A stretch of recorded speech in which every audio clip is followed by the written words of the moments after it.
Welcome back, everybody. I'm Trey Herrera. For those who are new, what are we doing today? Today I wet sanded, well, this was last night, wet sanded the hood. So we're gonna get the last little bit of fitment done on the hood today, along with getting one more coat on top of here, so this is blinging and nice. But yeah, wet sanded the hood. It's prepped, ready for another coat of paint, and then we are done messing with the body stuff for a little bit. And then transitioning over into the interior stuff. I did find out what I needed to do to fix the last little bit. As you guys can see, I have a bit of a gap here. Very, very small, but enough to be annoying, and I want to put hood pins in. So one, we trimmed right here for the throttle body.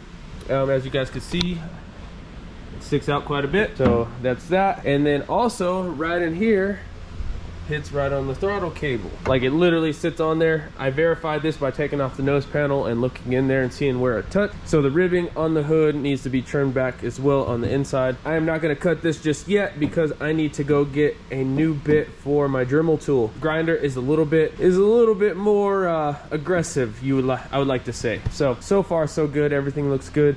But yes, we'll be fixing that today. Once this is trimmed, then I'm actually gonna pull the hood, throw another coat of paint on it, and then let that dry for a few hours. So yeah, but next order of business after that is I would like to get some gauges going on this car.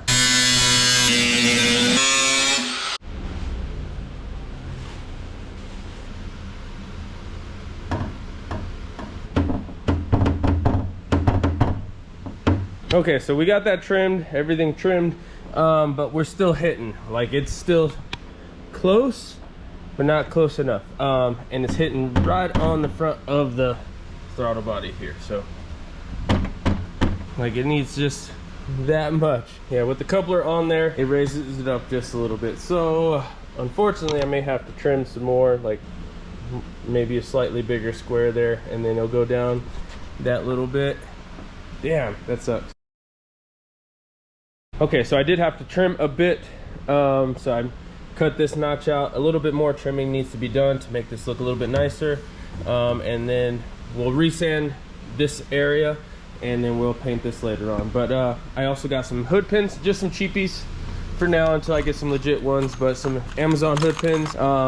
Probably go like here and here, something like that, but we'll be installing these here in a little bit. I did have a super busy weekend. Obviously, I got the engine out of this 370Z I've been working on, so I didn't really mess with my Z. So yeah, I did end up getting the hood pins in, so now the hood stays shut, and yeah, we're good there. So yeah, I've been working on this. Yeah, this guy end up throwing a nice little rod there and having a little too much fun on it, so that kind of took me away from working on mine. So clearly I need to finish the hood, but I did get the hood pins on, so I can take this out. I probably will take it to the car wash and then wash down the engine bay and everything, all the outsides, and then we'll coat this hood again and call it good for that. Next on the agenda though is I did order a new tachometer and coolant gauge. Obviously on the Holly I have all of that on the handheld, but I would like to have some sort of analog gauges for it so I could see it without actually having to look at the Holly handheld. So still quite a bit to do on that, but real close. I could probably take it out. I'll probably take it out tomorrow or something, take it and wash it and do all that stuff, and we'll work on a couple other things, but we're making progress. Also got to get some stuff for my 5.3. So got to get some parts and materials, get this all cleaned up. I am debating doing just a low butt build for the truck, just kind of showing you guys that it's possible. Obviously Richard Holdner already done it, but he does it on the engine dyno, and I would like to do it in a real life truck, and then we're gonna end up driving it for a minute and then doing some sort of raffle or giveaway on the truck. All right, so I got this 5.3 from a good friend of mine. He said it's out of a running vehicle, so I believe him. It does spin freely, but yeah, so still gonna go through it regardless, make things happen. So the goal for this thing is to just get a general refresh. We're probably not even gonna go all the way through it, like bottom end wise. It's gonna be a stock bottom end setup, pretty conservative, cam, springs, oil pump, that kind of stuff, and then put it back together nice and clean and put it in the truck. So this video was actually supposed to be of me just pretty much wet sanding and buffing the paint and getting the Z all dialed in. But in between, while I was doing that, actually I was still doing that. I'm still in the process of doing that. I had a couple things happen. Number one, I always have something stupid happening to me, probably because of where I live. And I don't want a pity party or anything, so I never said anything about it. But I had bought a 2500 HD and it got stolen. One of many cars that's gotten stolen from me. Super annoying. Anyway, Denver PD had found it and I got it back. Now, with that being said, I had been dealing with that, so now is on to what do I do next. Initially I was going to do a build on my little truck, my 1500, and possibly do like a raffle or some sort of giveaway, like merch style giveaway. And now I have this 2500 HD back, so yeah, we're gonna go look at the truck right now. It is pretty beat. It's pretty rough. Just kind of weighing my options of what I do. I was considering parting it out, possibly using the 6.0 out of that and putting it into the little truck, and then doing a short bed conversion on the little truck, and then doing the giveaway on the little truck.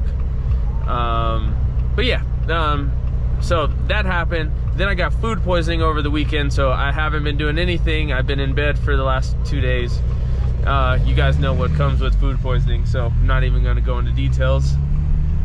And yeah, so now I'm finally feeling somewhat better. So we're gonna give it the look over on the truck, and then you guys give me kind of an update on what you guys think.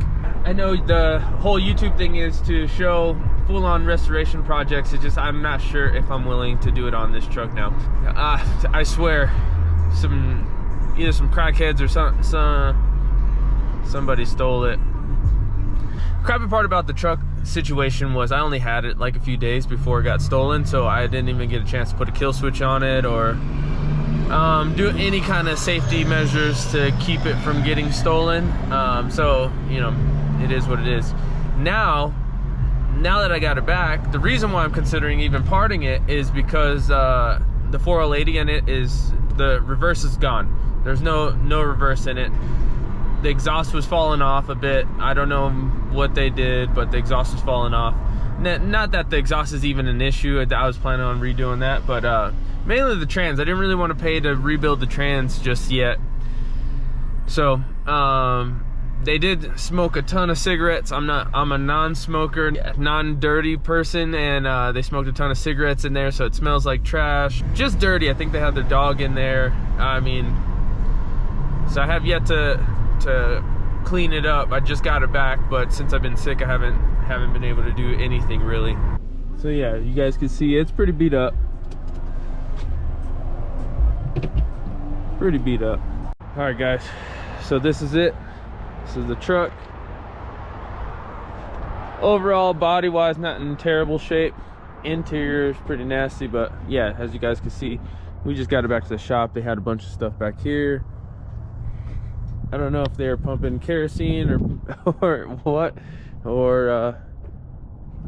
what they're putting in here to keep it going, but I'm pretty sure some homeless, either homeless people or something, some smart homeless people. Who knows? Anyway, definitely need bed repair. The interior is jacked, and they put a fake plate on here. Yeah, the exhaust, you guys could tell. Inside, we got dog food and stuff. So yeah, I'm not sure. My wife wants me to put a bed on it. My wife rather me fix this truck than the other one. But the other one, I know more people be interested in the other one, just based on where I live. So it's a hard decision. This one, roughly, I think it'd be about $1,200 or so to have the transmission rebuilt. And I haven't personally rebuilt a transmission since I was 18, so that's been some time. Yeah, so yeah, that's been some hella time for me to rebuild a trans. So I would rather take this one out, send it to get rebuilt, and then put it back in, and then go from there. maybe build this one up if I were to do that, but then that kind of defeats the purpose of building the other truck. The good thing though is still decent tires, wheels. I mean, it's just a factory, pretty much a factory truck. Nothing done to it. 6.0 2500 HD.